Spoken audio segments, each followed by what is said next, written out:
I read all the books in the Babysitters Club series. 16 of the books got a 1 out of 10 from me. 18 of them got a 2 out of 10 from me.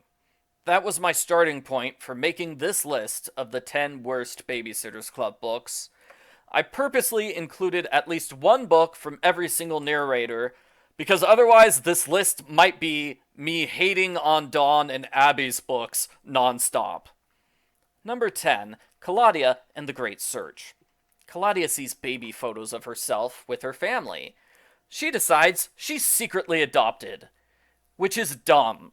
She has photographic proof that she's been living with her parents her whole life. What more does she need? She says there aren't enough photos of her as a baby, which is also dumb.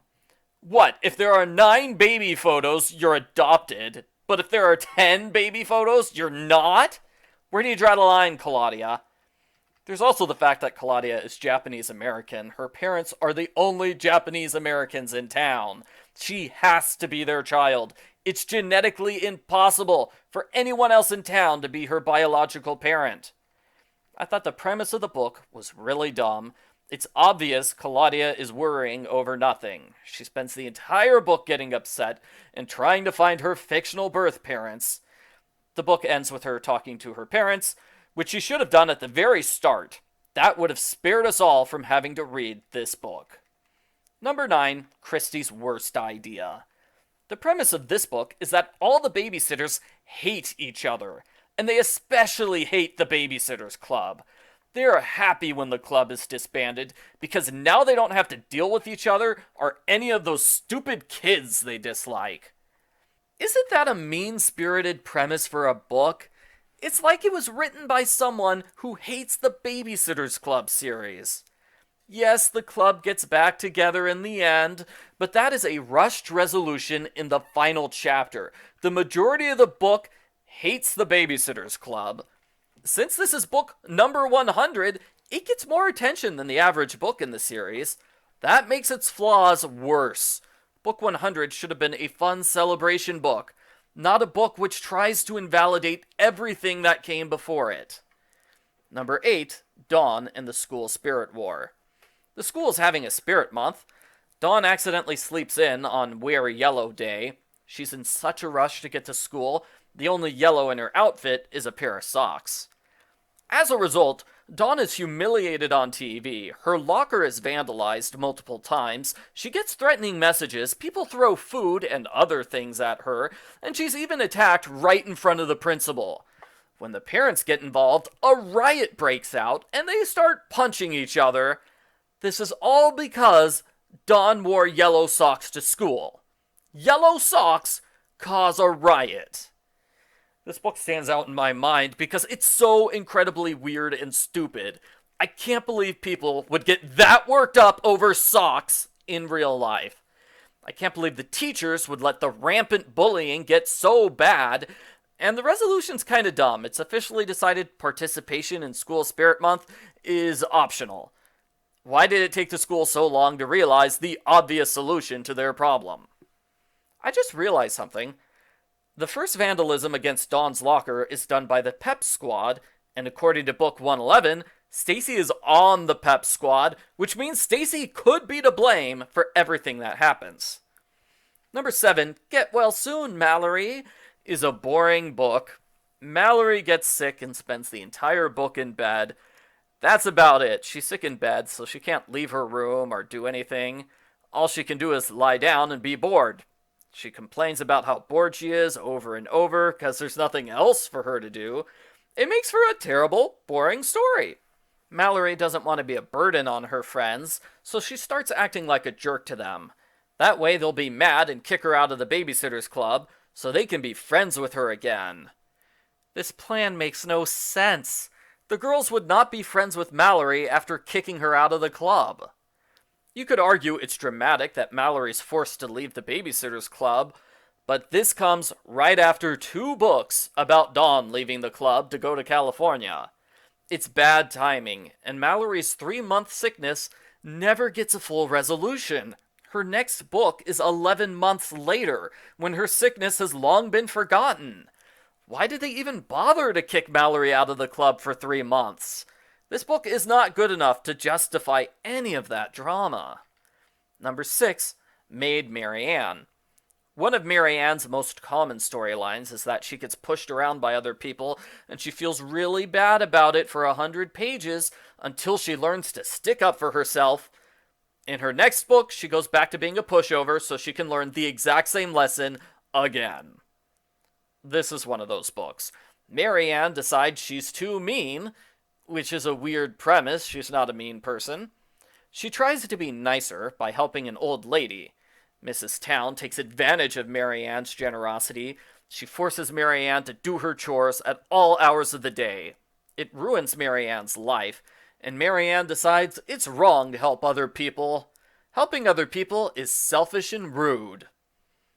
I can't believe the moral of the story is don't help other people. So, this book is a boring, overused story twisted into a weird moral that doesn't fit.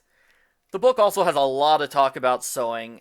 I know nothing about sewing, so that increased the boredom factor for me. Number 5, Jessi and the Awful Prank. Like Dawn and the School Spirit War, this book is memorable because of how terrible the students are. They hate their new teacher, Mr. Trout. They make fun of the way he talks and spend the whole class shouting, "Twout! Twout! Twout!" They even steal his toupee. There's so much nasty behavior towards Mr. Trout, it makes the book unbearable. Jessi makes fun of Mr. Trout in a school play. It's so bad, he quits his job and leaves. The rest of the book is various people comforting Jessi and telling her it's not her fault Mr. Trout quit. But it is her fault. She publicly humiliated a teacher so badly he moved out of the state. Jessi doesn't deserve all the blame, but by no stretch of the imagination can you pretend she's innocent in all of this. So it's a mean-spirited book with the wrong moral.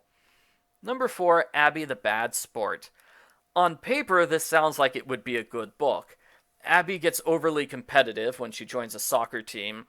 She feuds with a girl who takes the position that she wants, and she learns a lesson about the importance of teamwork. In reality, this is a terrible book. It's got 2 major problems. One is Abby's personality. She ruins the book by being so mean and cruel and self-centered. She ignores the coach and yells at the other players and blames everyone else for her mistakes. It made me hate her. She crosses the line from sympathetic narrator to out-of-control bully. The second problem with the book is even worse. Abby is on the Special Olympics team. Everyone that she insults and calls stupid is a person with mental retardation. It's flat out terrible that Abby spends the entire book openly hating people who are disabled. Number 3, Abby and the Mystery Baby. Like Claudia and the Great Search, this mystery has a dumb premise.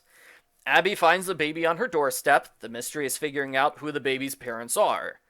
The dumb part is that the baby has a letter which says who his parents are. Our detectives have the solution in front of them the entire time. This should not be a mystery. Abby doesn't notice the letter, neither does Anna, Kristy, Christy's grandmother, and Police Sergeant Johnson, and that's his job. All 5 of them thoroughly searched the baby's car seat and missed this letter. It's not a believable premise at all, and it gets even less believable because Abby's mom finds the letter and she lies to everyone about it for weeks. There's no good reason for mom to lie, except that this is a mystery book, and if she told the truth, there wouldn't be a mystery to solve. The mystery solution is also incredibly forced. The baby's mother is Abby's Aunt Miriam, who has never been mentioned before. Abby deliberately keeps her aunt's existence a secret from all the readers just so there can be a surprise ending. All in all, it is a terrible, forced mystery. Number 2, Stacys Mistake. I also gave a low score to Stacey's Goodbye, but of those 2 books, this one is more rage-inducing. The problem is that everyone acts out of character in this book. None of the characters resemble their normal selves. You know what happens? Marianne's a know-it-all who tells mean gossip about Dawn, who's afraid of elevators, while Kristy and Claudia fight over a cute guy. Stacey hates all of them. Who are these people, and what did they do to the Babysitters Club members? Stacey's friends are in New York for the weekend. She hates them because they act like tourists. They are tourists, Stacey, remember? Stacey takes them to a bunch of tourist places where she gets mad at them for being tourists. What did she expect? She took tourists to tourist destinations. If she wanted to do something else with them, she should have taken them somewhere else. The sad part is, it could have been a good book if everybody acted like their normal selves instead of acting like bad fanfiction caricatures. Number 1, Dawn saves the planet. Just like Stacys Mistake in Abby the Bad Sport, we have a book where the main character abandons her normal personality in favor of being a huge jerk. She's so nasty, it ruins the book, and the moral of the story is that it's not nice to be a jerk, which is a moral that everyone already knew. In this book, Dawn becomes a militant environmentalist. She constantly yells at strangers and her friends. I was warned this book would be bad, but it was even worse than I expected. I was done with the story by the end of chapter 3. Dawn doesn't talk like a normal person in this book. She talks like she's reciting bullet points from a pamphlet. It's almost like the author copy-pasted her dialogue from somewhere else and didn't bother to make it sound natural.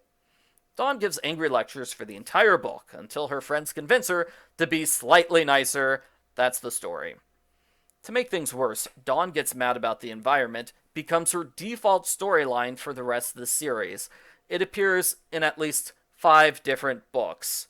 Of all the Dawn stories they could have repeated, why did they have to choose this one? Those are my choices for the 10 worst Babysitters Club books. There are about 30 books in the series that I disliked, so there are plenty of other books that I could have mentioned here. Feel free to leave a comment if there's a book that you think is more deserving of a place on this list.